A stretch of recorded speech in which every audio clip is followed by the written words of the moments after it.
हम जीवन में जब भी किसी ऐसे इंसान से मिलते हैं जिसके पास सब कुछ अच्छा ही अच्छा होता है, एक अच्छे लाइफ पार्टनर का सपोर्ट, एक अच्छे फैमिली का सपोर्ट, अच्छे बच्चे और यहाँ तक कि उसकी पर्सनालिटी भी गुड लुकिंग होती है, तो हम सोचते हैं कि यार ये कौन सा गोल्डन स्पून लेके पैदा हुआ होगा।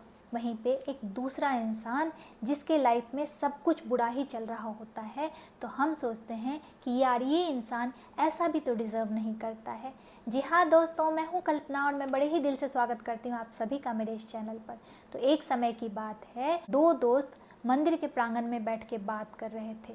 बारिश का मौसम था, घोर अंधेरा छा गया था और रात होने वाली थी। ऐसे में वहाँ एक मुसाफिर पहुँच गया और वो भी इन दोनों के साथ बैठ गया। अब तीनों बातें करने लगे। रात बहुत गहरी हो गई और बारिश रुकने का नाम ही नहीं ले रही थी। तब तीनों ने आपस में फैसला किया कि हमें रात यहीं मंदिर में बिता लेना चाहिए। तो पहले दोस्त ने कहा कि मेरे पास 3 रोटियां हैं। दूसरे दोस्त ने कहा मेरे पास 5 रोटी है। कुल मिला के 8 रोटी है।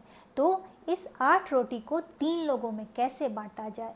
तो पहले दोस्त ने कहा कि क्यों ना हम हर रोटी के 3 टुकड़े बना लें और 8 रोटी 24 टुकड़ों में बंट जाएगी और हम लोग 8-8 करके तीनों खा लेंगे। दूसरे दोस्त को भी ये बात अच्छी लगी और इस तरह से उन 8 रोटियों को 24 टुकड़ों में बांट दिया गया और तीनों ने आपस में 8-8 करके खा लिया और रात को वहीं सो गए। सुबह हुई, अंधेरा छट चुका था, बारिश रुक चुकी थी। तो वो मुसाफिर अपने घर जाने के लिए उठा और उसने अपने जेब में से 8 सोने के सिक्के निकाले और पहले दोस्त को देते हुए बोला कि आप लोगों ने रात में मेरी बड़ी मदद की, इसीलिए मेरी तरफ से ये उपहार स्वरूप रख लीजिए। और ऐसा कह के वो मुसाफिर वहाँ से चला गया। अब पहले दोस्त ने दूसरे दोस्त को कहा कि भाई, तुम्हारी 5 रोटियाँ थी, इसीलिए 5 सिक्के तुम रख लो और मेरी 3 रोटियाँ थी, इसीलिए 3 सिक्के मैं रख लेता हूँ। दूसरे दोस्त ने कहा कि नहीं नहीं भाई, ऐसा नहीं होता है, ये 8 सिक्के हैं, 4 सिक्के तुम रख लो और 4 मैं रख लेता हूँ। और इसी बात पे उन दोनों दोस्तों में बहस होने लगी। इधर मंदिर के पुजारी वहाँ पहुँच गए। जब दोनों के बहस को सुना तो कहने लगे कि क्या बात है, तुम लोग किस चीज़ पे बहस कर रहे हो? तो इन दोनों दोस्तों ने 3 और 5 वाली सिक्के वाली बात बताई। तो मंदिर के पुजारी को बड़ा आश्चर्य लगा कि जहाँ लोग मुझे अधिक दे दो, मुझे अधिक दे दो करके झगड़ा करते हैं, वहीं पे ये दोनों दोस्त तुम अधिक रख लो, तुम अधिक रख लो करके झगड़ा कर रहे हैं। ये कैसी समस्या है? तो इन दोनों दोस्तों ने मंदिर के पुजारी को कहा कि पंडित जी, आप ही हमारे इस झगड़े का फैसला कर दीजिए। तो पंडित जी ने कहा, इस वक्त मुझे पूजा पाठ करना है, काम करना है, थोड़ा वक्त दो, फिर मैं तुम्हारे इस झगड़े को देखता हूँ और फैसला करता हूँ। ऐसा कह के पंडित जी पूजा पाठ करने चले गए। पूजा पाठ करने के बाद जब वो किनारे में बैठ के इन दोनों के बारे में सोच रहे थे, तो पंडित जी को भी 3 और 5 वाली बात सही लगी। मतलब पहले दोस्त का 3 रोटी था तो उसे 3 सिक्का रखना चाहिए था और दूसरे दोस्त का 5 रोटी था तो उसे 5 सिक्का रखना चाहिए। यही सब सोचते सोचते पंडित जी की आँख लग गई और सपने में भगवान आए।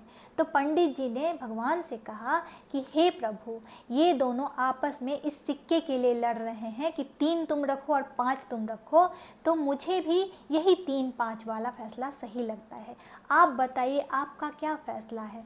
तो भगवान ने कहा कि जिसके 3 रोटियां थी उसके 1 सिक्के होते हैं और जिसके 5 रोटियां थी उसके 7 सिक्के होते हैं, क्योंकि जिसके 3 रोटियां थी उसने 8 टुकड़े खुद खाए और 1 टुकड़ा शेयर किया, और जिसकी 5 रोटियां थी उसने 8 टुकड़े खुद खाए और 7 टुकड़े शेयर किया। इसीलिए हिसाब तो क्लियर है। जब पंडित जी की आँख खुली तो वो आश्चर्यचकित भगवान की मूर्ति को निहारने लगे और पंडित जी ने उन दोनों दोस्तों को भी बुलाया और सारी बात कह सुनाई। दोनों दोस्तों ने भी प्रभु को प्रणाम किया और उनके दिए वचन को स्वीकार किया। तो इस कहानी से हमें यही शिक्षा मिलती है कि जहाँ हमारा मैथमेटिक्स फेल हो जाता है वहीं उसका मैथमेटिक्स शुरू होता है। आशा करती हूँ कि मेरी ये कहानी आप लोगों को अच्छी लगी होगी। होगी। अगर कहानी अच्छी लगी है और आप मेरे चैनल पर नए हो तो चैनल को सब्सक्राइब कर लीजिए, वीडियो को लाइक कर दीजिए और अपने फैमिली और फ्रेंड में से शेयर ज़रूर कीजिए। कमेंट में जाके सत्यमेव जयते लिखना बिल्कुल से मत भूल। चलिए अब आप सबसे विदा लेती हूँ। Thanks for watching. Bye bye.